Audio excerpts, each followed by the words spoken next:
بسم اللہ الرحمن الرحیم۔ سورہ بقرہ آیت نمبر 63 و 64۔ وَإِذْ أَخَذْنَا مِيثَاقَكُمْ وَرَفَعْنَا فَوْقَكُمُ الطُّورَ خُذُوا مَا آتَيْنَاكُمْ بِقُوَّةٍ وَاذْكُرُوا مَا فِيهِ لَعَلَّكُمْ تَتَّقُونَ ثُمَّ تَوَلَّيْتُم مِّن بَعْدِ ذَلِكَ فَلَوْلَا فَضْلُ اللَّهِ عَلَيْكُمْ وَرَحْمَتُهُ لَكُنتُم مِّنَ الْخَاسِرِينَ۔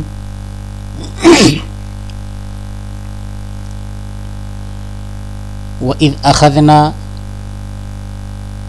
اور یاد کرو جب ہم نے لیا، میثاقکم تم سے وعدہ،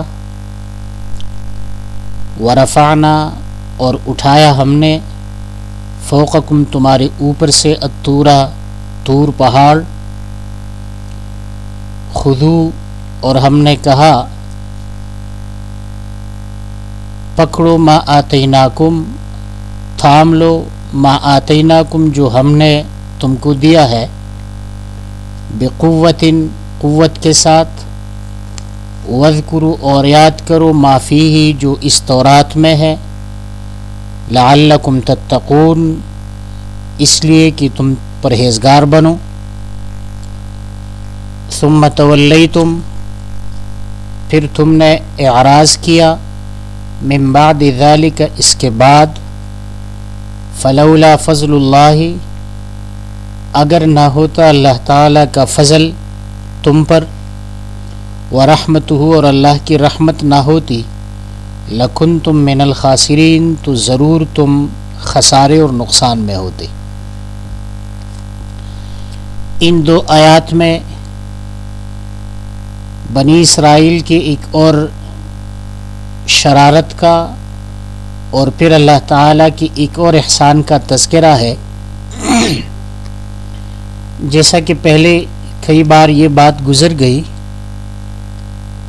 بنی اسرائیل نے موسیٰ علیہ السلام سے مطالبہ کیا کہ ہمارے لیے ایک دستور اور ایک کتاب چاہیے جس پر ہم عمل کریں گے، اور ہمارے ساتھ کوئی واضح پیغام موجود ہو جہاں سے ہم رہنمائی حاصل کریں۔ ان کے مطالبہ پر موسیٰ علیہ السلام کے ساتھ اللہ تعالیٰ نے تورات دینے کا وعدہ کیا۔ وہ کوہ طور چلے گئے، وہاں سے ان کو کتاب ملی، لیکن کتاب ملنے کے بعد جب انہوں نے دیکھا کہ اس میں تو کچھ احکامات ایسے ہیں جو ان کی خواہشات کے مطابق نہیں ہے، اور ظاہری باتیں کچھ مشکلات بھی ہوں گی، تو انہوں نے تورات کے احکامات پر عمل کرنے سے انکار کیا۔ تو اللہ تبارک و تعالی نے ان پر ایک پہاڑ اٹھا لیا اور ان کو یہی کہا کہ یا تو تورات ماننا ہے، یا اسی پہاڑ کی نیچے تم نے دبنا ہے، یا اس کی نیچے زندگی گزارنا ہے۔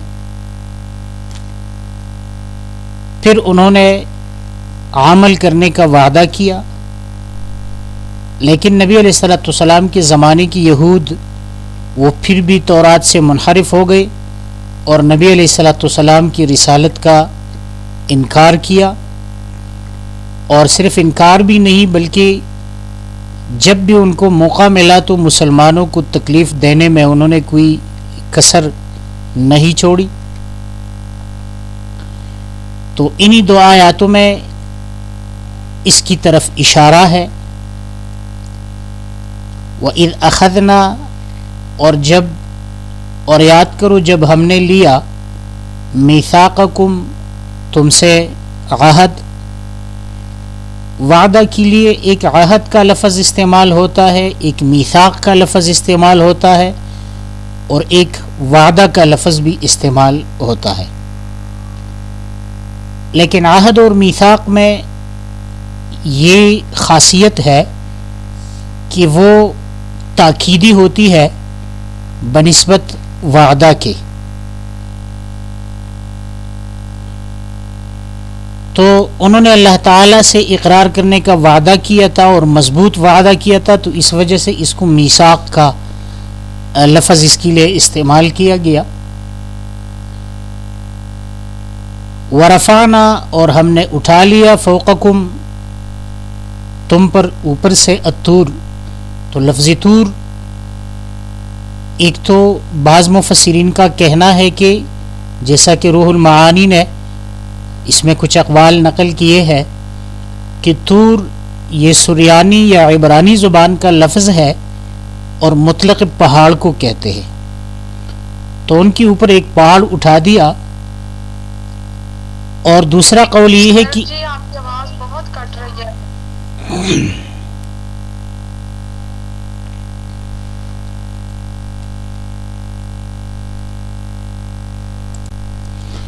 تو دوسرا قول یہ ہے کہ لفظ طور یہ اس خصوصی پہاڑ کو کہا جاتا ہے جہاں پر موسیٰ علیہ السلام کو نبوت بھی ملی تھی اور تورات ملنے کے لیے بھی موسیٰ علیہ السلام کوہ طور اور وادی مقدس میں چلے گئے تھے.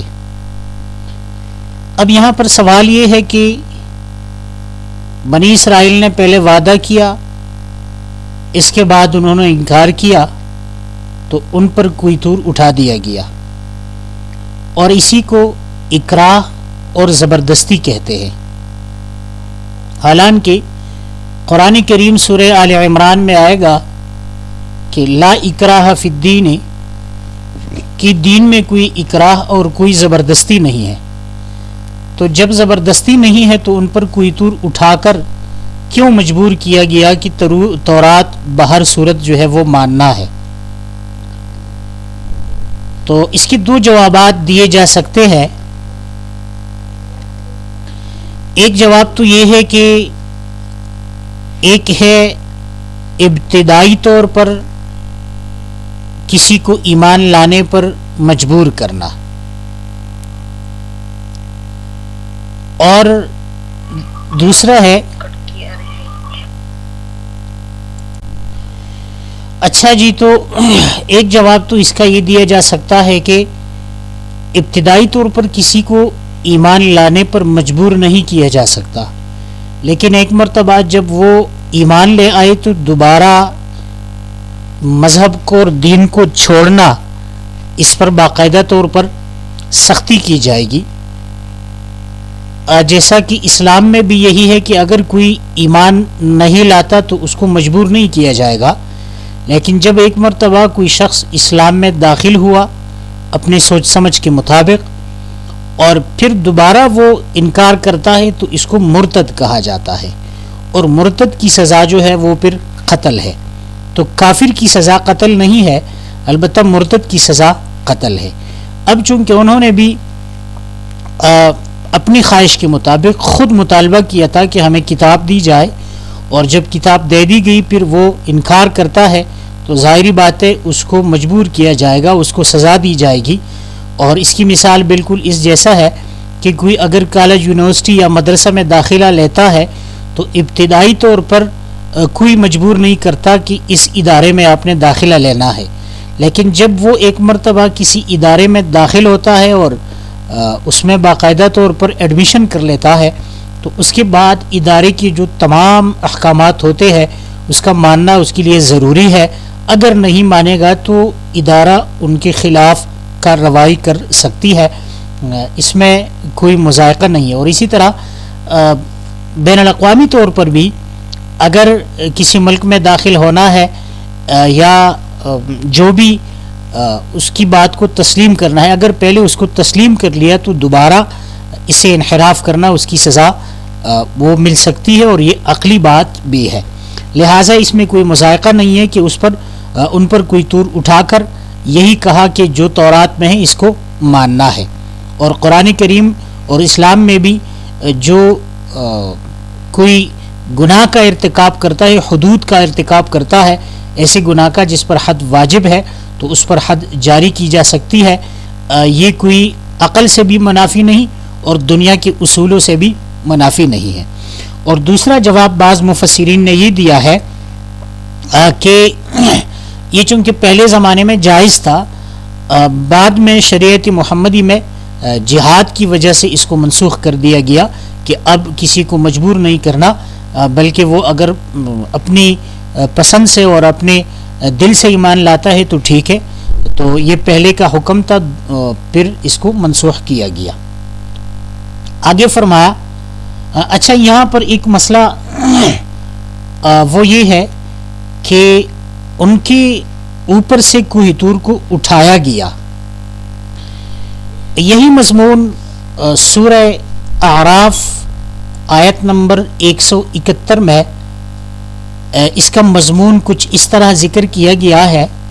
اگر آپ لوگوں کے ساتھ قرآن کریم ہے تو سورہ اعراف آیت نمبر 171 اگر آپ نکالیں تو اس میں اللہ تبارک و تعالیٰ فرماتے ہیں وَإِذْ نَتَقْنَا الْجَبَلَ فَوْقَهُمْ كَأَنَّهُ ظُلَّةٌ وَظَنُّوا أَنَّهُ وَاقِعٌ بِهِمْ خُذُوا مَا آتَيْنَاكُمْ بِقُوَّةٍ وَاذْكُرُوا مَا فِيهِ لَعَلَّكُمْ تَتَّقُونَ.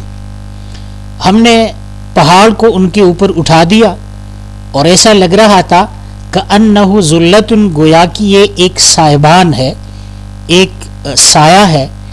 اور وظنوا انہ واقع بہم، اور ان کا یقین آ گیا کہ یہ طور ہم پر گرنے والا ہے. اور ہم نے یہی کہا کہ خذوا ما آتیناکم بقوۃ واذکروا ما فیہ لعلکم تتقون. یہی وجہ ہے کہ یہاں پر تفہیم القرآن میں مودودی صاحب نے سورہ بقرہ کی اس آیت میں یہ ذکر کیا ہے کہ ان پر کوہ طور اٹھایا نہیں گیا تھا بلکہ ان کے سامنے ایک دہشتناک منظر بنا دیا گیا. اور ان کا خیال تھا کہ یہ کوہ طور اتنا لمبا اور بڑا پہاڑ ہے، لہٰذا ہو سکتا ہے کہ یہ ہم پر گر جائے. تو یہ ان کا یہ ایک تخیل تھا، حقیقی طور پر ان پر کوہ طور اٹھایا نہیں گیا تھا. اور سورہ بقرہ کی اس آیت سے باقاعدہ طور پر اس کے نیچے وہ ذکر کرتے ہیں کہ یہ ایک خوفناک صورتحال پیدا کر دی گئی تھی اور ان کو ایسا معلوم ہوتا تھا کہ گویا پہاڑ ان پر آئے گا. اور انہوں نے استدلال جو کیا ہے یہی سورہ اعراف آیت نمبر 171 سے کیا ہے. یہاں پر الفاظ یہ ہے کأنہ ذلۃ، گویا کہ یہ ایک سائبان تھا. تو یہ ایک سائبان تھا، حقیقی طور پر اس کو اٹھایا نہیں گیا تھا. لیکن اگر ہم آیت کی سیاق اور سباق کو دیکھیں، پہلے الفاظ کو دیکھیں تو مولانا مودودی صاحب کی یہ بات جو ہے سراسر آیت کے خلاف ہے، کیونکہ یہاں پر اللہ تعالیٰ نے فرمایا وَإِذْ نَتَقْنَا الْجَبَلَ. تو نتق کے معنی ہے اٹھانا، اپنی جگہ سے دور کر دینا، ہٹا دینا. اور یہاں پر بھی فرمایا وَرَفَعْنَا، اور ہم نے اوپر کر دیا، ہم نے اٹھا دیا. تو دونوں الفاظ سے یہ معلوم ہوتا ہے کہ حقیقتاً اس جبل کو، اس پہاڑ کو اٹھا کر ان کے اوپر لایا گیا تھا اور ان کو یہی کہا گیا تھا کہ تورات کے احکامات کو مضبوطی سے تھام لو. بہرحال یہ مولانا مودودی صاحب کا ایک اپنا خیال ہے، لیکن آیات کا سیاق اور سباق سے یہ معلوم ہوتا ہے اور نتقنا کے الفاظ سے کہ یہ پہاڑ حقیقتاً ان پر اٹھا دیا گیا تھا. آگے فرمایا خذو، اور ہم نے کہا کہ پکڑو ما آتیناکم، جو ہم نے تم کو دیا ہے، بقوت، قوت کے ساتھ، اور وذکر، قوت یعنی عمل کے ساتھ، بجد و اجتہاد، عمل میں اجتہاد اور کوشش کرو. وذکروا ما فیہ، اور جو اس میں ہے وہ یاد کرو. اور صرف یاد کرنا بھی نہیں بلکہ یاد کرنا بھی ایک عبادت ہے، لیکن اس پر اصل چیز عمل کرنا ہے. لعلکم تتقون، اور یہ اس لیے ہم نے کہا لعلکم تتقون کہ تم تقوی اختیار کرو، پرہیزگار بن جاؤ. ثم تولیتم، پھر تم نے اعراض کیا. تولی کے معنی ہے منہ موڑنا، اعراض کرنا اور توجہ نہ دینا. من بعد ذالک، اس کے بعد، یعنی تورات کے بعد تم پھر بھی سرکشی کرنے لگے. یا موجودہ جو قرآن کریم کی نزول کے دوران جو یہود تھے ان کو خطاب کیا جا رہا ہے کہ اس کے باوجود تم لوگ جو ہے اس کی مخالفت کرتے ہو اللہ تعالیٰ کی کتاب کی. تو فلولا فضل اللہ، اگر اللہ تعالیٰ کا فضل نہ ہوتا تم پر، ورحمتہ، اور اللہ تعالیٰ کی رحمت نہ ہوتی، لکنتم من الخاسرین، تو تم خسارے والوں اور نقصان اٹھانے والوں میں سے ہو جاتے. تو یہ قرآن کریم کی نزول کے دوران جو یہود موجود تھے ان کو خطاب ہے کہ وہی غلطی جو تمہارے آباء و اجداد نے کی اور ان پر پہاڑ کو اٹھا دیا گیا تھا, وہی غلطی آپ لوگ بھی کر رہے ہیں, لیکن اب اللہ تعالیٰ کا فضل ہے تم پر, کیونکہ رسول اللہ صلی اللہ علیہ وسلم کی موجودگی جو ہے یہ ایک رحمت ہے, اور رحمت کے ہوتے ہوئے کوئی عذاب نازل نہیں ہوتا, جیسا کہ سورہ انفال میں اس کا تذکرہ آئے گا. تو اسی وجہ سے ان کو یہ خطاب کیا کہ تم پر اللہ تعالیٰ کا فضل بھی ہے, رحمت بھی ہے کہ مجموعی طور پر تم لوگوں کو ہلاک نہیں کرتا, ورنہ تم اللہ تعالیٰ کی کے عذاب کو دعوت دینے والے لوگ ہو. وَإِذْ أَخَذْنَا اور جب ہم نے لیا میثاقکم تم سے وعدہ, ورفعنا اور ہم نے اٹھا دیا فوقکم تمہارے اوپر طور پہاڑ کو, خذوا ما آتیناکم اور ہم نے کہا کہ پکڑو ما آتیناکم جو ہم نے تم کو دیا ہے, بقوت قوت کے ساتھ, واذکروا ما فیہ اور یاد کرو جو اس میں ہے, لعلکم تتقون اس لیے کہ تم پرہیزگار بن جاؤ. ثم تولیتم پھر تم نے اعراض کیا, من بعد ذالک اس کے بعد, فلولا فضل اللہ اگر اللہ تعالیٰ کا فضل نہ ہوتا تم پر, ورحمتہ اور اللہ کی رحمت نہ ہوتی, لکنتم من الخاسرین تو تم نقصان اٹھانے والوں میں سے ہو جاتے, یعنی ہلاک ہو جاتے دنیا میں. لیکن اب چونکہ اللہ تعالیٰ کا فضل ہے تو مجموعی طور پر آپ لوگوں کو ہلاک نہیں کرتا. جی تو یہی ان آیات کے بارے میں مختصراً کچھ باتیں تھی. اس سے متعلق اگر کسی کا کوئی سوال ہے تو کر سکتے, اگر نہیں ہے تو پھر ہماری کلاس مکمل ہے.